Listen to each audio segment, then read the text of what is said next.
নমস্কার আমার প্রিয় শ্রোতা বন্ধুরা, এখন বর্তমানে আপনি রয়েছেন হলিডে সাসপেন্সের পর্দায়। আর এখানে বেশি কথা না বাড়িয়ে সরাসরি গল্প শোনানো হয়।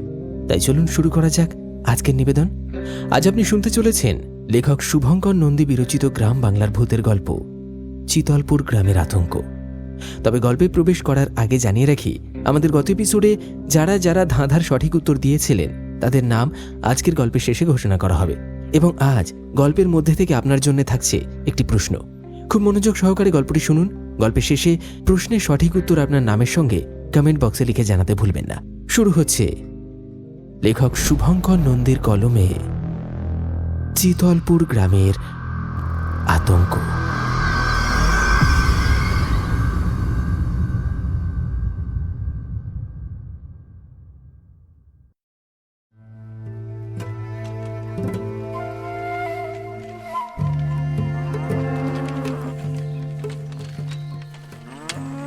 করিম মিয়া আজ সকালে মহাজনের কাছ থেকে কয়েক বস্তা চাল গরুর গাড়িতে চাপিয়েছিল। চালগুলো একেবারে তরতাজা, প্রতিটি বস্তা ভালো করে বাঁধা রয়েছে। গরুর গাড়ির ছই টেনে দেওয়া হয়েছে যাতে বৃষ্টির ছাঁট লাগলেও চাল ভিজে না যায়। গাড়ির এক কোণে বসে আছে করিম মিয়ার গর্ভবতী স্ত্রী পারিমেশ। শাড়ির আঁচল দিয়ে পেটটা চেপে রেখেছে, মুখে একরাশ ক্লান্তি, তবু স্বামীর মুখের দিকে তাকিয়ে সামান্য স্বস্তির ছায়া।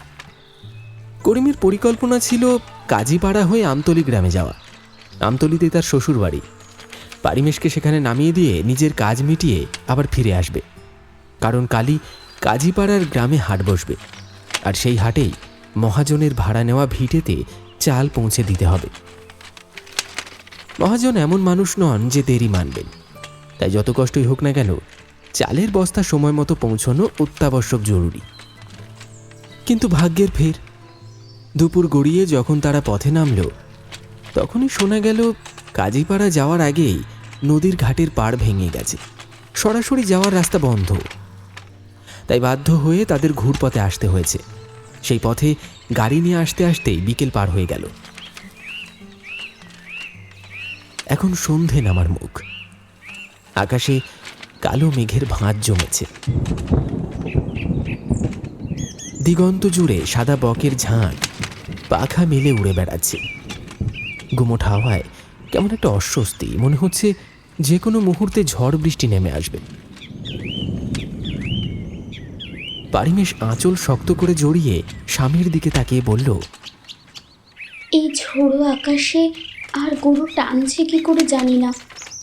কোথাও একটা চালা বা ছাউনি যদি পাও তবে গাড়িটা দাঁড় করিয়ে দাও। গরুগুলোকে একটু ছেড়ে দাও, না হলে এভাবে ভিজে গেলে ওরা অসুস্থ হয়ে পড়বে। করিমের গলায় তাড়াহুড়ো আর উৎকণ্ঠার সুর।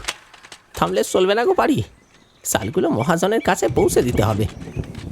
রাত নামলে আর চলাচল করা যাবে না গো। চারিদিকে কাদার অন্ধকার দেখছো না, সব দিকে বিপদ বাড়বে। কথাগুলো শেষ হতে না হতেই হঠাৎ আকাশ ফেটে মুষলধারে বৃষ্টি নামল। দমকা হাওয়া এসে গরুর গাড়ির ছই নাড়িয়ে দিতে লাগলো। গরুগুলো ভয় পেয়ে অস্থির হয়ে উঠল, মাথা দুলিয়ে সাঁই সাঁই করে ডাকতে লাগলো। হ্যারিকেন বাতির আলো ঝোড়ো হাওয়ায় কাঁপতে কাঁপতে নিভে যাবার উপক্রম। এমন সময় করিমের চোখ পড়ল বড় একটি অশ্বত্থ গাছের তলায় টিনের ছাউনি দেওয়া একটি ছোট ঘর। সম্ভবত সেটি কোনো অতিথিশালা কিংবা কৃষকদের বিশ্রামের ঘর। তাড়াতাড়ি গরুর গাড়ি টেনে সেই চালার ভেতর ঢুকিয়ে দিল সে। ভিজে যাওয়া কাপড় মেলে দুজনেই ছইয়ের নিচে গুটিসুটি মেরে বসল। করিম দীর্ঘশ্বাস ফেলে স্ত্রীর দিকে তাকিয়ে বলল, এমন ঝড় যদি দীর্ঘক্ষণ চলে তবে মহাজনের চাল আর সময় মতো পৌঁছবে না। পথ তো অন্ধকার, আমার সঙ্গে তুমি আসো। পারিমেশ শান্ত কণ্ঠে জবাব দিল, তাহলে সামনে চিতলপুর গ্রামে যাই। ওখানে কারো বাড়িতে আশ্রয় চাইলে রাতটা কেটে যাবে, ভোরে বেরিয়ে পড়ব। মহাজনও নিশ্চয়ই বুঝবেন, আজ যে পথে নদীর পাড় ভেঙেছে তা তো কাল সকালে তার চোখেই ধরা পড়বে। করিম কিছুক্ষণ চুপ করে থেকে মাথা নেড়ে বলল, হ্যাঁ, এখন আর উপায় নাই। দেখা যাক ঝড় কতক্ষণ থাকে।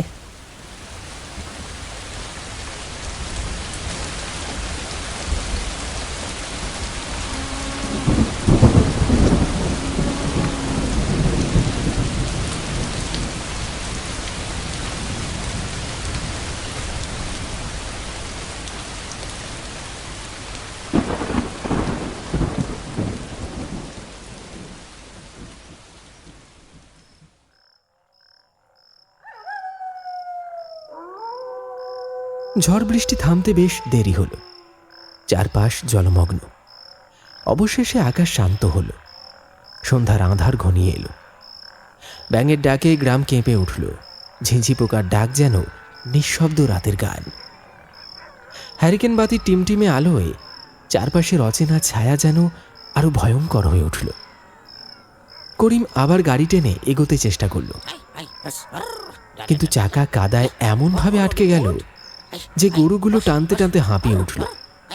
বারবার ডাকলেও কোনো লাভ হলো না। গাড়ি 1 ইঞ্চিও এগোলো না। আর ঠিক সেই সময় গাড়ির সামনে এক অদ্ভুত দৃশ্য দেখা গেল। কালো চাদরে মোড়া এক বৃদ্ধ দাঁড়িয়ে আছে। তার চেহারাটা শুকনো, রুগ্ন, কিন্তু চোখ দুটো জল জল করছে। হাতে একখানি হ্যারিকেন বাতি। আলোতে তার মুখের ভাঁজ আরো ভয়ঙ্কর দেখাচ্ছিল। বৃদ্ধকে দেখেই গরুগুলো যেন আরো অস্থির হয়ে উঠল, যেন তার গন্ধেই ভয় পাচ্ছে। করিম ভয় আর বিস্ময়ের মিশ্র স্বরে বলল, আগে আপনি কে? এইখানকারই মানুষ নাকি নাকি বাইরের? বৃদ্ধ ধীরে ধীরে এগিয়ে এসে বলল, ঝড়ের মধ্যে আমার ছাগলটা হারিয়ে গিয়েছিল, সেটাই খুঁজতে বেরিয়েছি। তবে এই পথ দিয়ে তোমরা তো আর যেতে পারবে না। কেন? কি হয়েছে? আহা, রাস্তা তো কাদায় ভরে গেছে। রাতের অন্ধকারে কাদামাটির মধ্যে পড়লে সর্বনাশ হবে। চাইলে তোমরা আমার ঘরে রাতটা কাটিয়ে যেতে পারো। পারিমেশ স্বস্তি পেয়ে বলল, আপনাকে অনেক ধন্যবাদ। আসুন, গাড়িতে উঠে বসুন। এই সময় ছোট্ট একটা ছাগলছানা ছুটে এসে ডাকতে ডাকতে গাড়ির সামনে দাঁড়ালো। বৃদ্ধ এসে বলল, এই তো আমার ছাগলটা। আয় আয় আয়, দেখি আমার কাছে আয়। সে ছাগলটিকে কোলে তুলে নিল। আর ঠিক তখনই পারিমেশের পেটের ভেতর হঠাৎ একরাশ ব্যথা মোচড় দিয়ে উঠল। মুখ বিকৃত হলেও অল্পক্ষণের মধ্যেই আবার স্বাভাবিক হয়ে গেল। বৃদ্ধ হঠাৎ প্রশ্ন করল, তা বা তুমি কি সন্তান সম্ভবা? পারিমেশ মৃদু স্বরে বলল, হ্যাঁ। বৃদ্ধ চোখে অদ্ভুত জ্যোতি নিয়ে বলল, ভালো কথা। এই সময়টা খুব সাবধানে চলাফেরা করতে হয়। আর আজ রাত করে এই পথে যাত্রা করা মোটেই উচিত নয়। চলো, আমি পথ দেখিয়ে দিচ্ছি। আমার ঘরেই আশ্রয় নাও।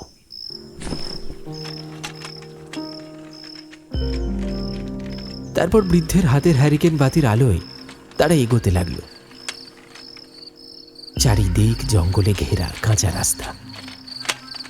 অল্প কিছুটা দূর এগোনোর পর বাঁদিকে দেখা গেল টিমটিমে আলো জ্বলছে। কাছে গিয়ে বোঝা গেল সেটি একটি কুঁড়ে ঘর।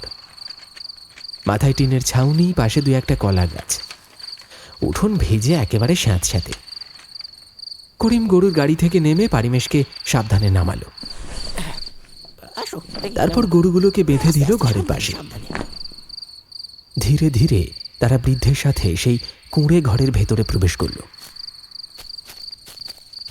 কুঁড়ে ঘরের ভেতরে ঢুকে করিম প্রথমেই লক্ষ্য করল এ ঘরে অন্য কোনো প্রাণের চিহ্ন নেই। একটি মাত্র মাটির প্রদীপ নিভু নিভু করছে। পাশে কয়েকটি ভাঙাচোরা হাঁড়ি পাতিল আর কোণে শুকনো খড়ের আঁটি। মনে হলো বহুদিন মানুষের কোলাহল এ ঘরে আসেনি। চারিদিকে নীরবতায় যেন এক অচেনা ছায়া খেলা করছে। করিম ধরা ধরা গলায় বলল, তার মানে আপনি কি একাই থাকেন এখানে? আশেপাশে তো কোনো বাড়িঘর চোখে পড়লো না। এত নির্জনে ভয় করে না আপনার? এই বয়সে আবার ভয় কিসের বাপু? জীবনটা টেনে টেনে অনেক দূর নিয়ে এসেছি। এখন শুধু মৃত্যু কবে আসবে তার অপেক্ষা। জীবনের স্বাদ মিটে গেছে অনেক আগেই। নিঃসঙ্গতা তো অভ্যাস হয়ে গেছে। তারপরেই বৃদ্ধ স্নেহ ভরা চোখে দুজনের দিকে তাকিয়ে বলল, চলো একটু বসো। তোমাদের চেহারা দেখে মনে হচ্ছে বেশ কিছুক্ষণ কিছু খাওনি। খালি পেটে থাকা তোমার জন্য ভালো নয় মা। আমি একটু গরম গরম দুধ নিয়ে আসছি। বৃদ্ধের কণ্ঠে স্নেহে অদ্ভুত কোমলতা। সেই স্নেহে করিমের বুক ভরে উঠল কৃতজ্ঞতায়, আর পারিমেশের চোখে যেন জল এসে গেল।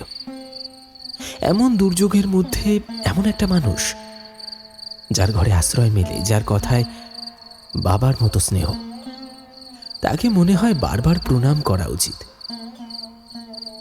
বৃদ্ধ পাশের রান্নাঘরে চলে গেল। অল্প সময় পার হতেই একটা মাটির গ্লাসে ধোঁয়া ওঠা দুধ নিয়ে ফিরে এলো। পারিমেশের হাতে দুধের গ্লাসটা তুলে দিয়ে করিমের দিকে তাকিয়ে বলল, বলুন তো রাতে কি খাবেন? আমার এই সামান্য ঘরে যা আছে তা দিয়ে সামান্য আয়োজন করতে পারি। করিম সংকোচ ভরা কণ্ঠে বলল, না না, তার আবার প্রয়োজন কিসের? আপনি আমাদের মাথা গোঁজা ঠাঁই দিয়েছেন, এটাই তো অনেক বড় কথা। আজকালকার দিনে মানুষ মানুষের জন্য এতটুকু করে না। তা বললে কি হয় বলুন? অতিথি এলে যতটুকু সম্ভব আপ্যায়ন করতেই হয়। আজ রাতের অতিথি তো আপনারাই। এই বলে বৃদ্ধের দৃষ্টি হঠাৎ পারিমেশের পেটের দিকে গিয়ে পড়ল। সেদিকে তাকিয়ে এসে ধীর কণ্ঠে বলল, শুধু তোমাদের দুজন নয়, তোমাদের তিনজনেরই খেয়াল রাখা আমার কর্তব্য। কথাটার পর বৃদ্ধের চোখে যেন এক অদ্ভুত ঝিলিক খেলে গেল। সেই দৃষ্টিতে কি যেন ছিল, স্নেহ, করুণা, নাকি অন্য কিছু, তা করিম বুঝতে পারল না। পারিমেশ হঠাৎ অজান্তেই আঁচল সরিয়ে দুহাত দিয়ে নিজের পেটটাকে আগলে ধরল। বৃদ্ধ তখন মেঝেতে একটা পুরনো চাটাই পেতে দিল। এসো, এখানে বসো, খানিকটা আরাম পাবে। করিম আর পারিমেশ ধীরে ধীরে বসল। রাতে বৃদ্ধ সামান্য আয়োজন করল। ভাত, ডাল যা ছিল তাই দিয়ে পাতলা তরকারি জোগাড় করা হলো। তাতেই তিনজনের আহার সেরে গেল। গরিব মানুষের আয়োজন, কিন্তু তাতে ছিল আন্তরিকতার ছোঁয়া। খাওয়া শেষ হলে করিম আর পারিমেশ একটা মশারি টাঙিয়ে মেঝেতে শুয়ে পড়ল। বাতাস ঠান্ডা। বৃষ্টির পরে চারিদিক যেন ধুয়ে মুছে পরিষ্কার। বাইরে দাওয়ায় বৃদ্ধ নিজের জন্য একটা চাটাই পেতে শুল। ধীরে ধীরে রাত গভীর হল। নিস্তব্ধতার মধ্যে ব্যাঙের ডাক, ঝিঁঝি পোকার অবিরাম সুর, আর দূরে কোথাও কুকুরের ক্ষীণ ভেউ ভেউ আওয়াজ। করিম আর পারিমেশের চোখে একে একে ঘুম জড়িয়ে এলো। ঝড় বৃষ্টির পরে এমন শীতল আর আরামদায়ক রাত যে দুজনেই ঘুমিয়ে পড়ল। অন্যদিকে দাওয়ায় শোয়া বৃদ্ধ নিস্তব্ধ রাতের অন্ধকারের দিকে মুখ ফিরিয়ে শুয়ে রইল। প্রদীপের ক্ষীণ আলোয় তার চেহারাটা যেন আরো রহস্যময় দেখাচ্ছিল। রাত গভীর হয়েছে। বাইরে বৃষ্টি থেমে গেলেও ভিজে মাটির গন্ধে চারিদিক যেন স্যাঁতস্যাঁতে। বাতাসে শীতলতা, তবু অদ্ভুত এক অস্বস্তি।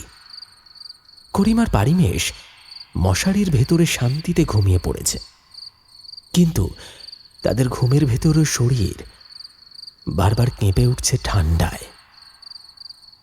দাওয়ায় শোয়া বৃদ্ধের চোখে ঘুম আসছে না।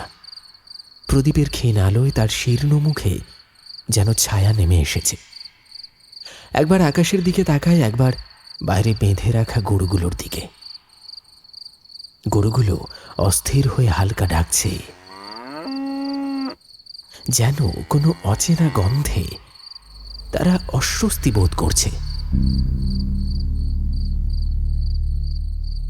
ঘরের ভেতর হঠাৎ পারিমেশ অচেতন ঘুমের মধ্যে কেঁপে উঠল। তার পেটের ভেতরটা মোচড় দিয়ে উঠল, যেন যেন অনাগত সন্তানের নড়াচড়া আরো প্রবল হয়ে উঠেছে। আধ ঘুমে সে মৃদু কণ্ঠে স্বামীকে ডাকল, করিম, করিম, তুমি জেগে আছো? করিম আধো ঘুমে ঘুমঘুমে কণ্ঠে বলল, কি হয়েছে? আমার ভিতরে কেমন অদ্ভুত লাগছে, যেন যেন কেউ খুব জোরে নাড়া দিল। করিম হাত বাড়িয়ে স্ত্রীর পেটের উপর রাখল। স্পষ্ট অনুভব করল যেন 8 মাসের গর্ভে থাকা শিশুটি সত্যি অস্থির হয়ে উঠেছে। করিম উদ্বিগ্ন হয়ে চোখ মেলল, আর তখনই হালকা মৃদু হ্যারিকেন বাতির হলুদ আলোয় টের পেল মশারির বাইরে দাওয়ার কাছে বৃদ্ধ বসে আছে দরজার সামনেই। দরজাটা হাট করে খোলা, অথচ কিছুক্ষণ আগেই তো শুয়ে পড়েছিল। বাইরের প্রদীপের আলোয় দেখা গেল বৃদ্ধ চুপচাপ বসে আছে, তাদের দিকে তাকিয়ে আছে স্থির চোখে। চোখ দুটো কিসের নেশায় যেন চকচক করছে। করিমের বুকের ভেতরটা কেমন করে উঠল। ধীরে ধীরে গলায় কাঁপুনি নিয়ে বলল, আপনি ঘুমাইতে গেলেন না কেন? বৃদ্ধ মৃদু হাসল। তার কণ্ঠে অদ্ভুত স্নিগ্ধতা, আবার কোথাও যেন গোপন কঠোরতা। বয়স হলে ঘুম কমে যায় বাবু। তোমাদের দুজনকে দেখে মনে হচ্ছে নিশ্চিন্তে ঘুমোতে পারছো না, তাই বাইরে বসে পাহারা দিচ্ছি। করিম এক মুহূর্ত নিশ্চুপ বসে রইল। পারিমেশের বুকের ভেতরটা ধরফড় করছে। মশারির ভেতরে দুজনের চোখের কোণে অদ্ভুত শঙ্কা জমে উঠল। এমন সময় বাইরে হঠাৎ এক লম্বা হাহাকার ভেসে এলো, যেন অচেনা কোনো কুকুর কিংবা শেয়ালের ডাক। তবে সে ডাকটা যেন অস্বাভাবিকভাবে দীর্ঘ আর তীক্ষ্ণ। গরুগুলো একসাথে চমকে উঠে দাঁড়িয়ে গেল। করিমও আঁতকে উঠে বলল, এ আবার কিসের শব্দ? বৃদ্ধ শান্ত কণ্ঠে বলল, গ্রামের প্রান্তে শেয়াল আছে, তাদের ডাকেই ভয় পেয়েছে। তবে চিন্তা নেই, আজ রাতটা শান্তিতেই যাবে। কথাটা বলেই বৃদ্ধ আবার স্থির দৃষ্টিতে পারিমেশের দিকে তাকালো। তার চোখে প্রদীপের আলো পড়ে এক অদ্ভুত ঝিলিক তৈরি হলো। পারিমেশ অস্বস্তিতে আঁচল টেনে নিল বুকের কাছে, আর নিজের অজান্তেই পেটটা 2 হাতে আগলে ধরল। রাতের নিস্তব্ধতা আরো ঘনীভূত হল। শেয়ালের হাহাকার আর বৃদ্ধের অদ্ভুত দৃষ্টি সব মিলিয়ে করিমের বুকের ভেতরটা কেমন যেন ভারী হয়ে এলো। সে স্পষ্ট বুঝল এ ঘরে শুধু তারা নয়, আরো অন্য কোনো অদৃশ্য উপস্থিতি যেন ভেসে বেড়াচ্ছে।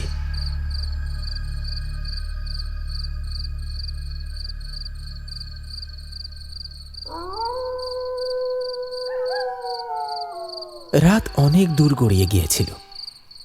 বৃদ্ধ আশ্বাসে সুরে বলেছিল, ভয় নেই, নিশ্চিন্তে ঘুমাও, আমি আছি তো।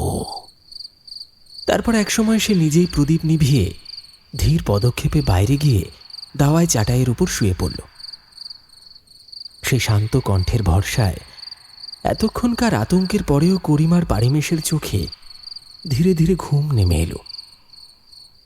তবে ঘুমটা ছিল একরাশ অশান্তির, যেন স্বপ্নের গভীরে কোথাও অদৃশ্য টানাপোড়েন চলছিল।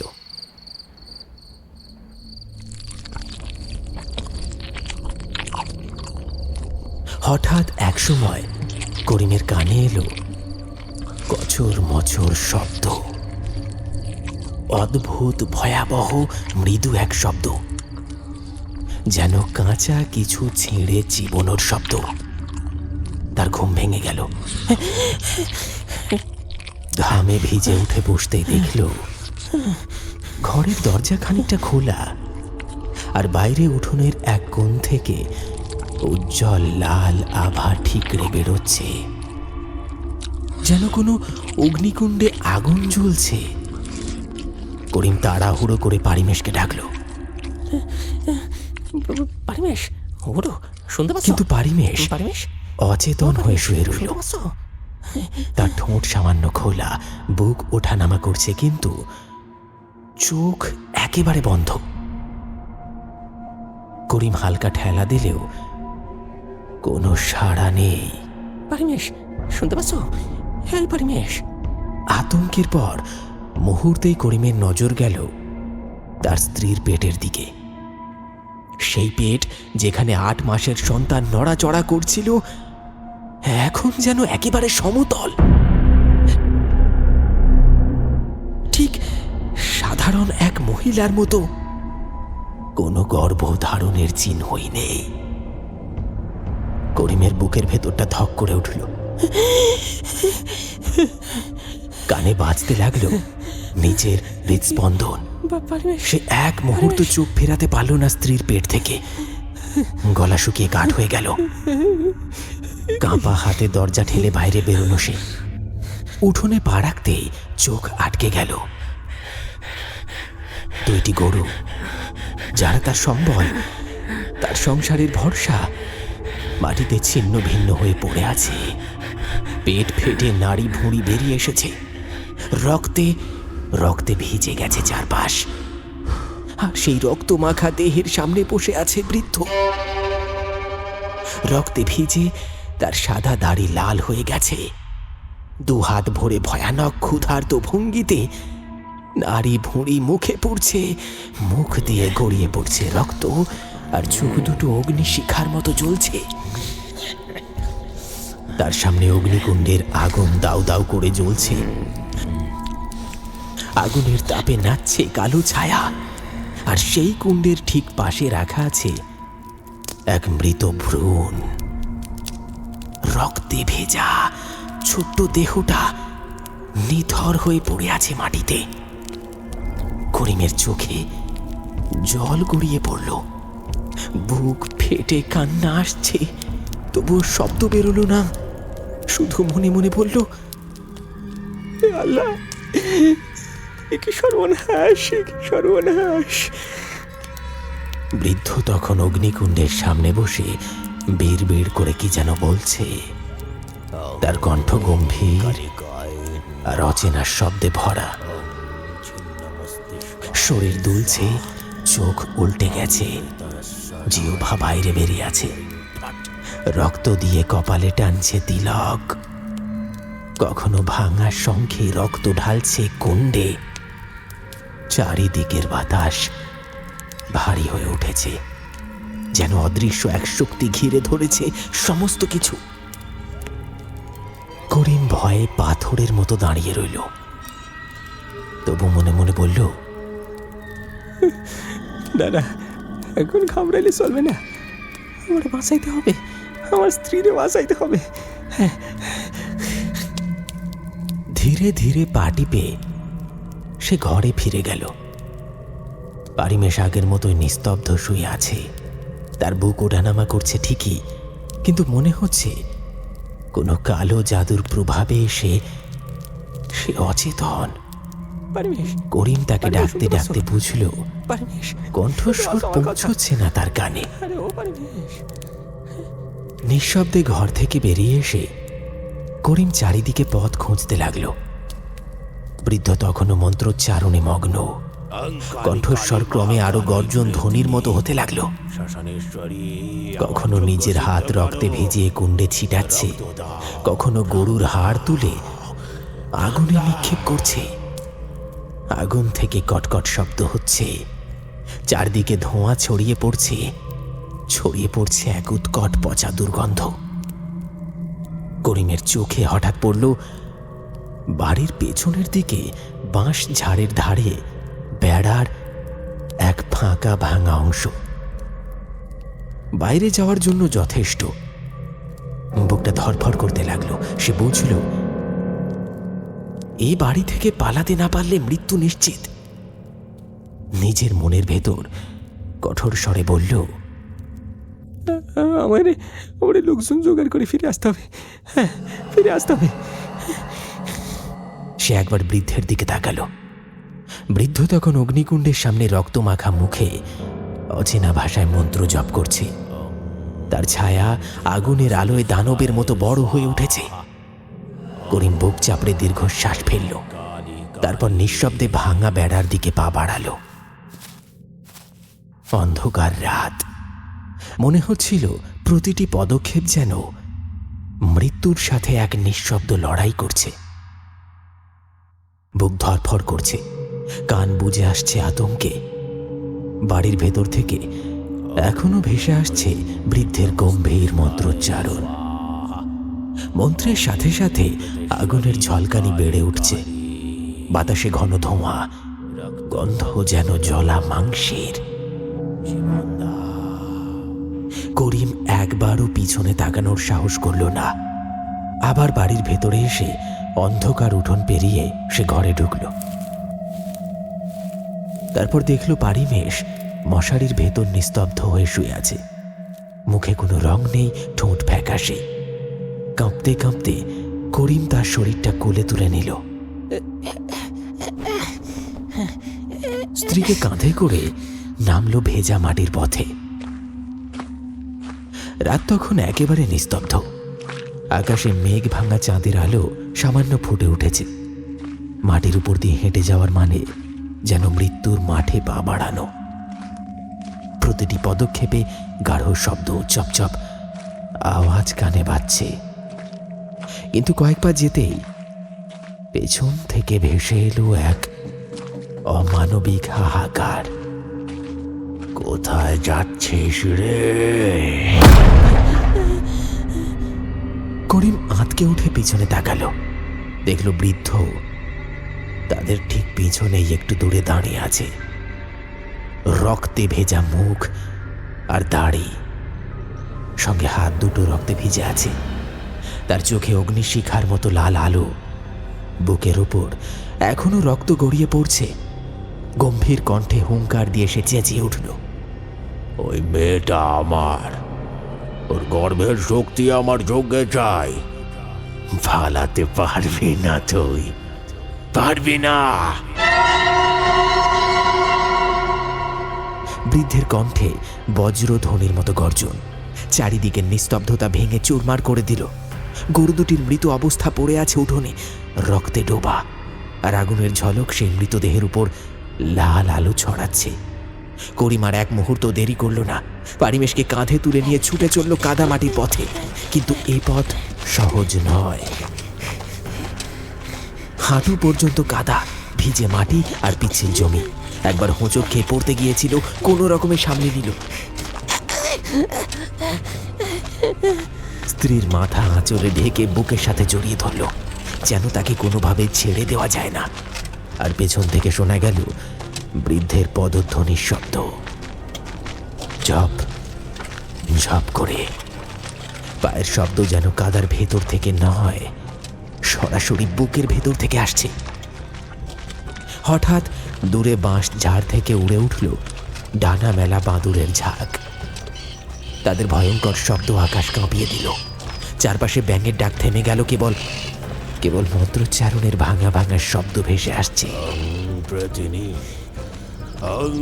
করিমের বুক থেকে প্রায় রক্ত উঠে আসছিল ভয়, তবু দৌড় থামালো না। কাদামাটির পথে হাঁপাতে হাঁপাতে চোখে জল ভরে ছুটে চলল। মাঝে মাঝে মনে হচ্ছিল পিছনে বৃদ্ধের নিঃশ্বাস পড়ছে ঘাড়ের উপর। অদ্ভুত এক গন্ধ, রক্ত আর ধোঁয়ার গন্ধ। এইভাবেই চলতে চলতে একসময় করিমের চোখে পড়ল দূরে আলোর আভা। মনে হলো কোনো মাচার ঘর বা গ্রামের বাড়ির প্রদীপ। বুকের মধ্যে আশার আলো জ্বলে উঠল, গলাটা শুকিয়ে এলো, কিন্তু সে নিজেকে বলল, আর একটু দূর গেলেই মানুষ পাবো। তখনই পিছন থেকে যেন ভেসে এলো আবার সেই বজ্র কণ্ঠ, ফিরে আয়, না হলে তোর স্ত্রী মরে যাবে, আর তোকেও আমি রক্ত শূন্য করে ফেলবো। ফিরে আয় বলছি। বৃদ্ধের হুঙ্কার কানে আসতেই পারিমেশের শরীরটা একবার কেঁপে উঠল। তার ঠোঁট নড়ল সামান্য, কিন্তু কোনো শব্দ বেরোলো না। করিম চোখ বন্ধ করে দৌড়তে লাগলো। তার মনে হচ্ছিল প্রতিটি পদক্ষেপে মৃত্যু তাকে তাড়া করছে। কাদামাটির উপর তা পা পিছলাচ্ছে বারবার। গাছের ছায়া যেন জীবন্ত হয়ে তার পথ আটকে দিচ্ছে। তবু সে ছুটে চলেছে।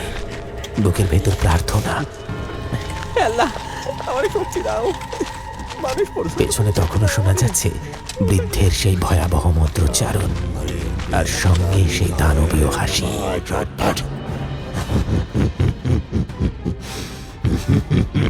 করিম কাদা জমে পেরিয়ে পা বাড়াচ্ছিল ধীরে ধীরে, কাঁধে পারিমেশকে বাঁচিয়ে নিয়ে। রাতের নিস্তব্ধতা ভেদ করে শোনা যাচ্ছিল তার হাঁপানি ধরা শ্বাসের শব্দ। কিন্তু প্রতি এক পা দুপা সামনে বাড়ালে নতুন এক ভয়ঙ্কর দৃশ্য তার চোখের সামনে ফুটে উঠছিল। হঠাৎই অনুভব করল পারিমেশের ঠোঁটের কোণে রক্ত জমে উঠছে। লাল রক্তধারা ফোঁটা ফোঁটা করে গড়িয়ে পড়ছে তার গলার উপর দিয়ে। করিম আঁতকে উঠে স্ত্রীর মুখ মুছতে লাগলো, কিন্তু রক্ত থামল না। তার বুক ফেটে কান্না এলো, চোখ দিয়ে টলটল করে জল গড়িয়ে পড়ল। করিমের ভেতরটা চিৎকার করে উঠল, আল্লাহ আমার স্ত্রীকে বাঁচাও, বাঁচাও আমার স্ত্রীকে। আর ঠিক সেই মুহূর্তে চোখের সামনে অচিন্তনীয় এক বিভীষিকা ফুটে উঠল। যেন দিগন্ত জুড়ে একই বৃদ্ধ শত শত দেহে ছড়িয়ে আছে। প্রতিটি দেহ একই মুখ, একই জলজলে চোখ, একই কালো চাদরে মোড়া। কেউ বসে আছে শ্মশান ঘাটের ভঙ্গিতে, কেউ পা উল্টো করে গাছের ডালে ঝুলছে, কেউ মাটিতে উলঙ্গ হয়ে নাচছে, কেউ কাদা মাখা দেহ নিয়ে হামাগুড়ি দিচ্ছে। চারপাশ ঘিরে ধরছে সেই বৃদ্ধের শত শত অবয়ব। সব দৃষ্টি করিমের দিকে, সেই দৃষ্টি যেন রক্ত শুষে নেওয়া শকুনের মতো তীক্ষ্ণ আর নিষ্ঠুর। করিম হঠাৎ করেই থেমে গেল। বুকের ভেতর ঢেউয়ের মতো ধকধক করছে, শব্দ হচ্ছে। মনে হলো সে কোনো মানুষের গ্রামে নয়, যেন এসে পড়েছে এক প্রেতপুরীতে, যেখানে শুধু মৃত্যুর গন্ধ, শুধু বিভীষিকার নৃত্য। এ কোন অভিশপ্ত জায়গায় এলাম আমি, এখানে কেমন গো শেষ রাত। মনে মনে বিড়বিড় করল করিম। স্ত্রীর দেহ আঁকড়ে ধরে হঠাৎ সে এক রাস শক্তি নিয়ে চিৎকার করে উঠল, বাঁচাও, বাঁচাও, কেউ আসো, বাঁচাও আমাদের। তার চিৎকার রাতের আকাশে বজ্রের মতো প্রতিধ্বনিত হলো। চারিদিকের গাছ কেঁপে উঠল। মাঠে ব্যাঙের ডাক থেমে গেল, আর দূরে কোথাও কুকুর যেন হাহাকার করে উঠল।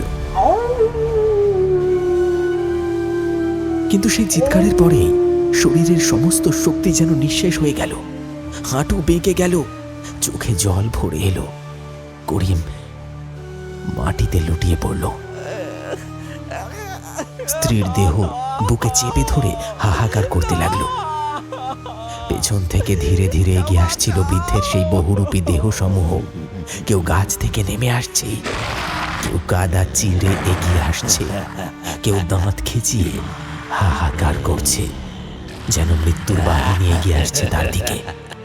করিম চোখ বন্ধ করে ফেলল। মনে হলো হ্যাঁ, এটাই শেষ, এটাই তার মৃত্যুর শেষ সময়।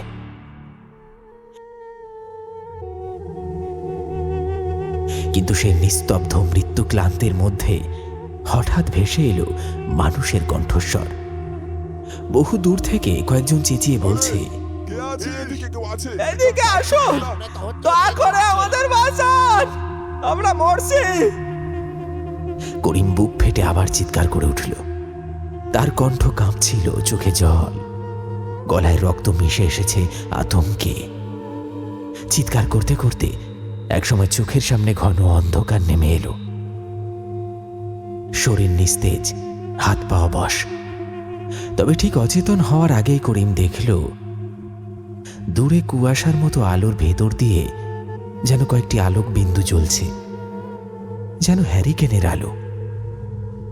আর সেই আলোর চারপাশে দাঁড়িয়ে আছে লম্বা লম্বা মানুষের মতো ছায়ামূর্তি।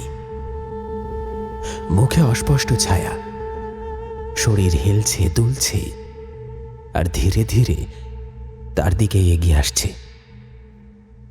করিমের চোখ ধীরে ধীরে বন্ধ হয়ে গেল। অন্ধকারে মিলিয়ে গেল পৃথিবী। কেবল ভেসে রইল কানে বৃদ্ধের গম্ভীর হাসি আর মানুষের চিৎকারের ক্ষীণ প্রতিধ্বনি।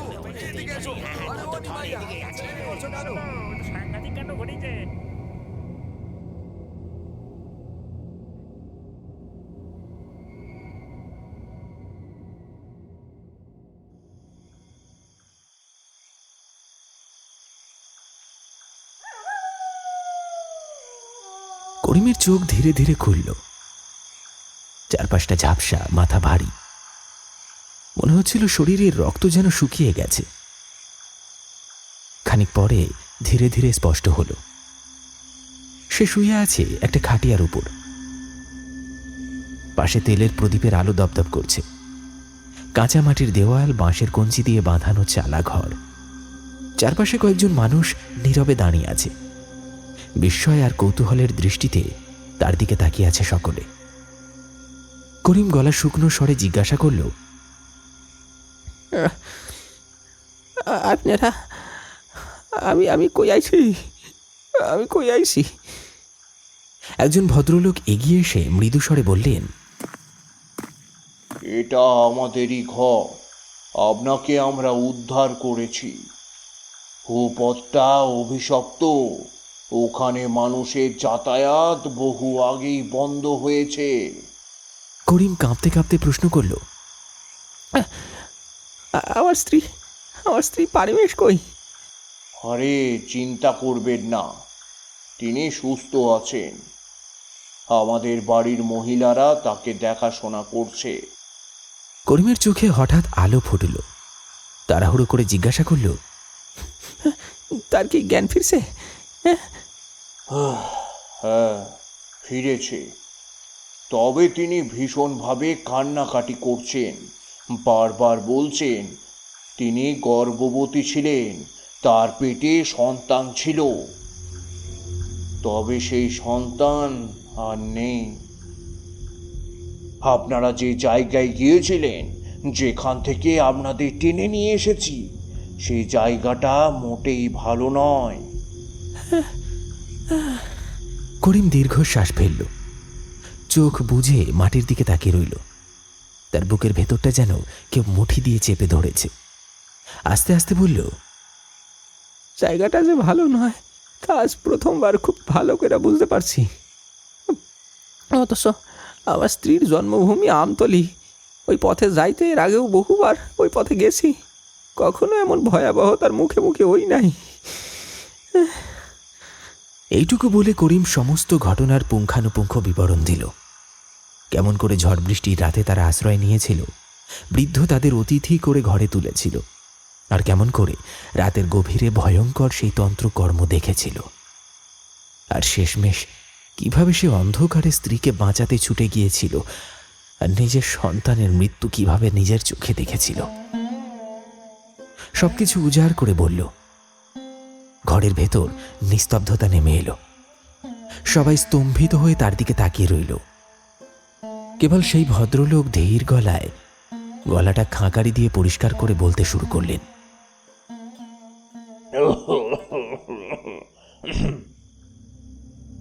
ওই বৃদ্ধের কাহিনীটা আজও আমাদের গ্রামের মানুষ ভুলতে পারেনি। বহু বছর আগে তিনি ছিলেন এক ভয়ঙ্কর তান্ত্রিক। নিষিদ্ধ এক সাধনা শুরু করেছিলেন তিনি। বিশ্বাস ছিল মৃত গর্ভজাত ভ্রূণ দিয়ে যজ্ঞ করলে অমরত্ব লাভ করা যায়।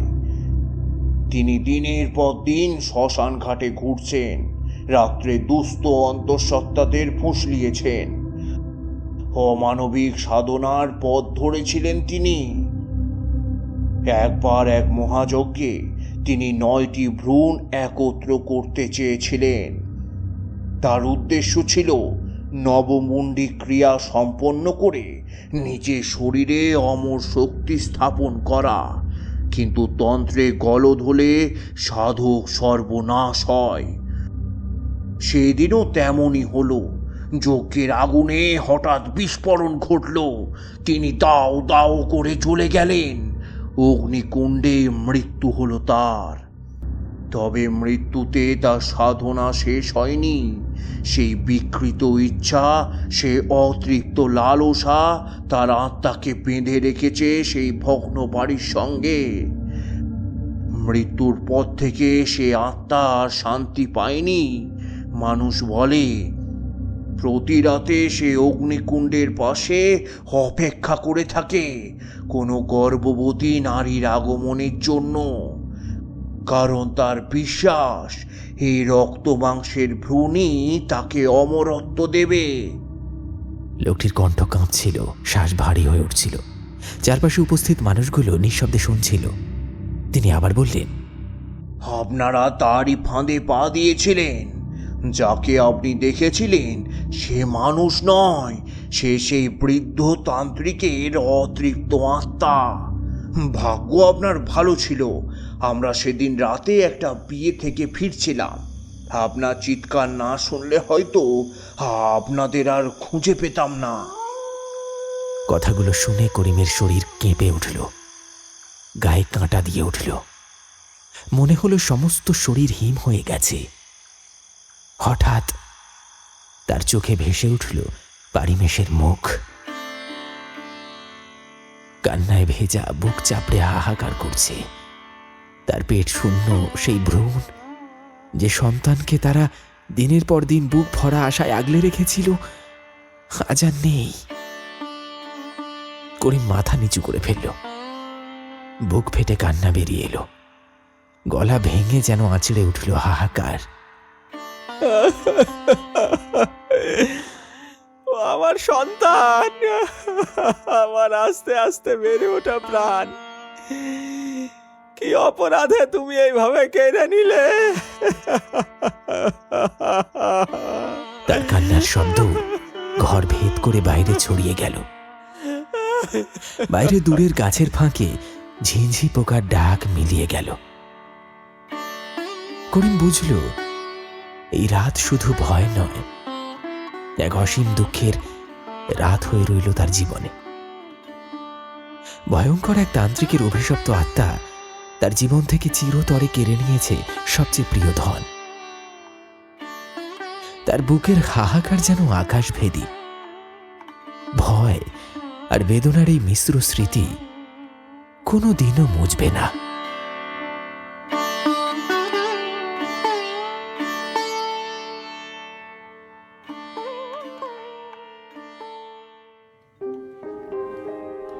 শুনলেন চিতলপুর গ্রামের আতঙ্ক।